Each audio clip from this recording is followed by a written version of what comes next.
Joseph Boakai has become Liberia's new leader after his rival and sitting president, George Weah, considered defeating a tight elections to mark a peaceful transfer of power in the region that has recently seen many coup. The country's election commission said on Friday the 78-year-old Boakai, a former vice president, has managed to secure a narrow victory with 50.9% of the votes to Weah's 49.1%, with almost all the votes counted. Weah has since congratulated his opponent and urged his supporters to do the same. Away from Africa, the Middle East war between Israel and Hamas continues to rage, especially at the Al-Shifa hospital, where Israeli Defense Force IDF says that they have discovered tunnel and other activities of Hamas. Joining us now on the morning show for a review of the Liberia election and ongoing Israel-Hamas war in Gaza is Professor Bolaji Akinyemi, Nigeria's former Minister of Foreign Affairs. Great to have you, Prof. Good to see you, Prof. And you're looking bright and wonderful as always. Let's go straight to it. What should Nigeria learn from the Liberian election? You know, I never like to disagree with you, but I'm disagreeing with you this morning.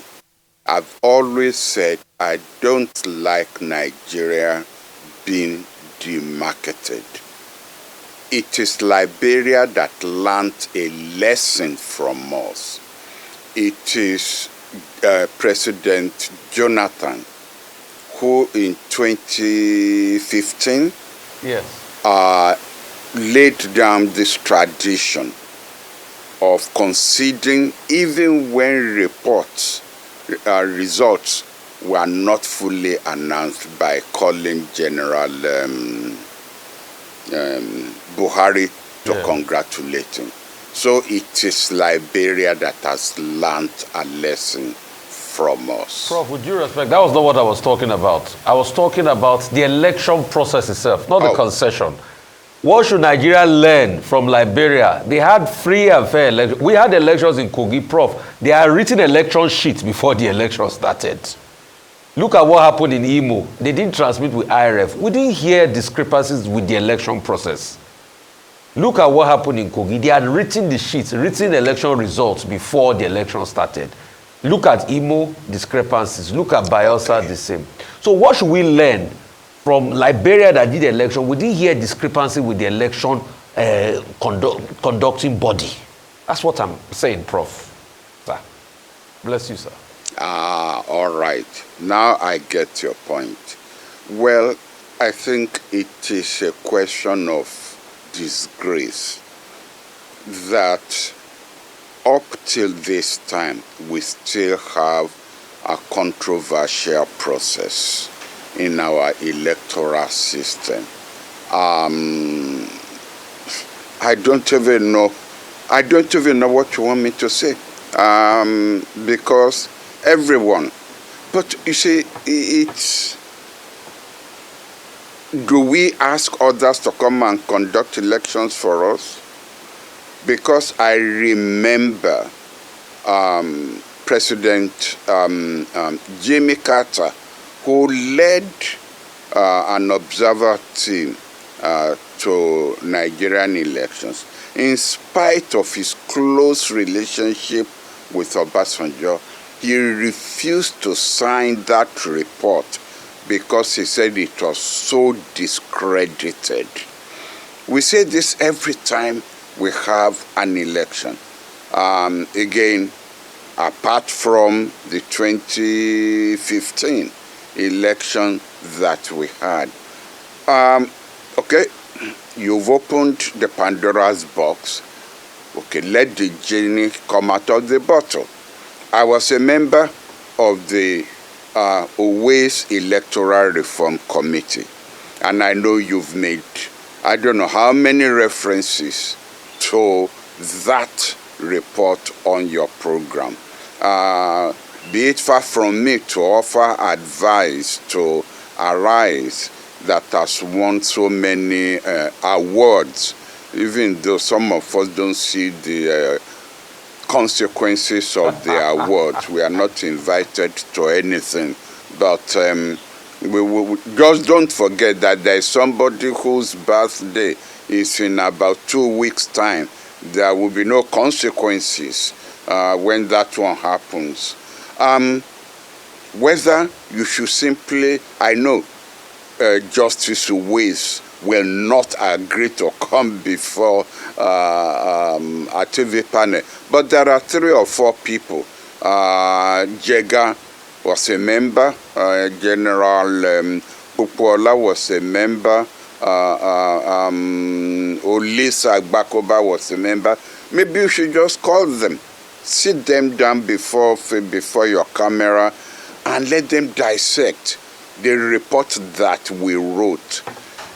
If that report is implemented, we will have a free and fair election in Nigeria. But it is the politicians who buried that report. There are times I believe that God is punishing us. Why do I say so? President Yar'Adua, when he inaugurated us, promised, I will implement your report. I will not redact it. I will not amend it. I will. And I said to myself, oh my God, this is coming from lack of experience. No government will ever promise to do this without seeing what we will write. With that, we will write a report abolishing even the presidency. When we then submitted the report to him, he repeated the same thing. I will implement this report. And I looked at my chairman, Justice Uwais, and I wondered, has Justice Uwais released privately a copy of this report? That's why this president is promising, without even reading this report, that he will implement it. But I know Justice Uwais, a very honorable man. He wouldn't do that without telling us. So when President Yar'Adua then was shaking hands with us to thank us, when he got to me, I said to him, I whispered, sir, how could you promise to implement a report you haven't read? Supposing we've written in that report that your wife should divorce you. And he said, that's the problem between you and my wife, But he was so committed to it. Unfortunately,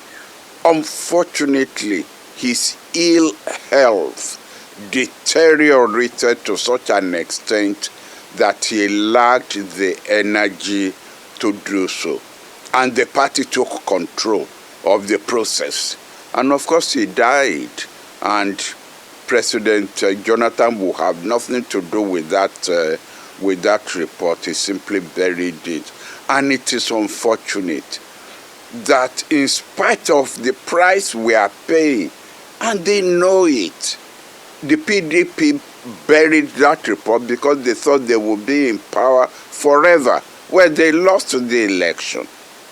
And now that the APC is in power, instead of doing the statesmanship thing, and this is my advice, a public advice to President Bola Tinubu, please exhume that report, exhume the 2014 National Conference report, exhume the El Rufai report. Don't call for another conference. Set up a small committee for them to integrate the reports, these 3 reports, and come up with a recommendation to him. He would have,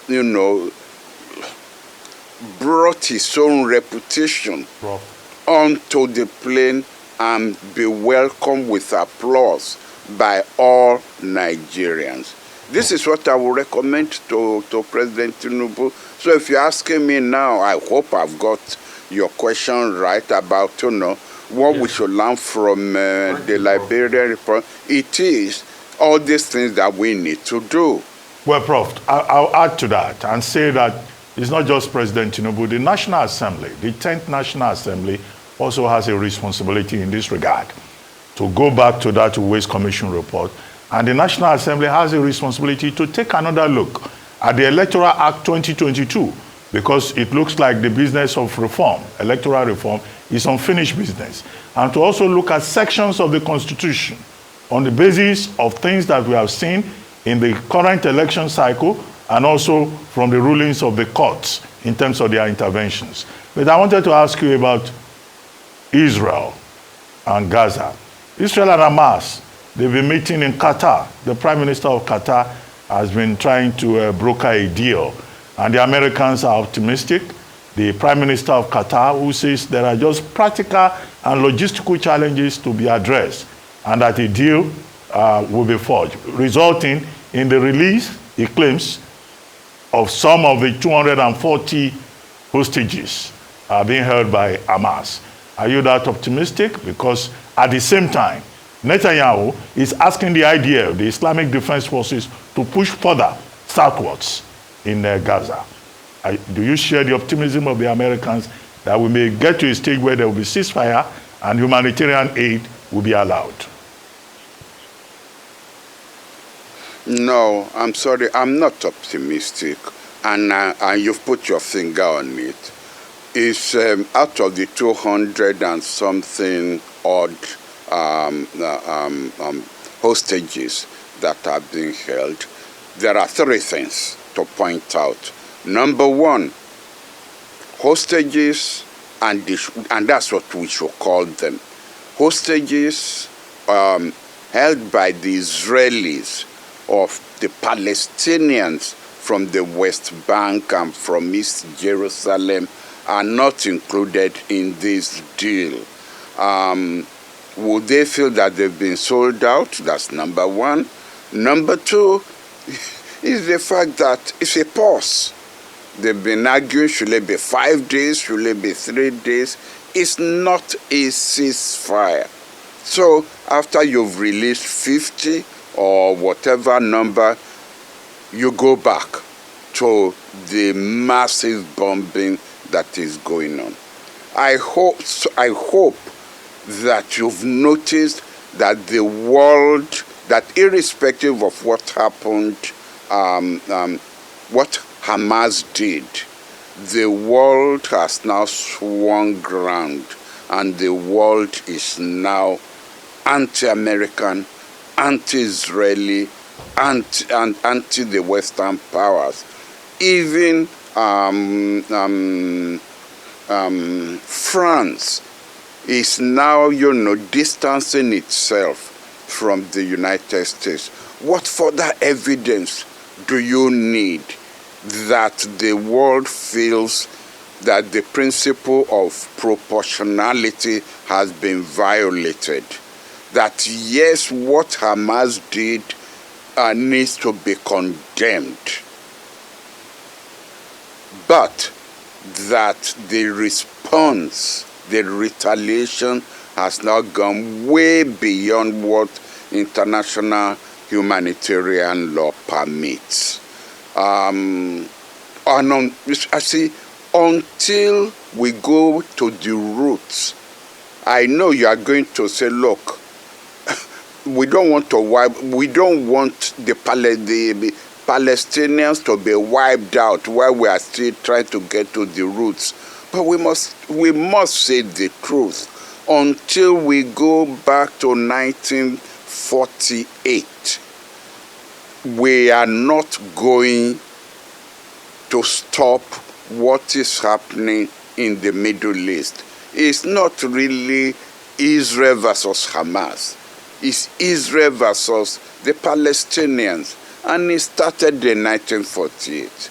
And until we go back to 1948 and resolve that matter at a roundtable conference, let Israel accept the two-state solution.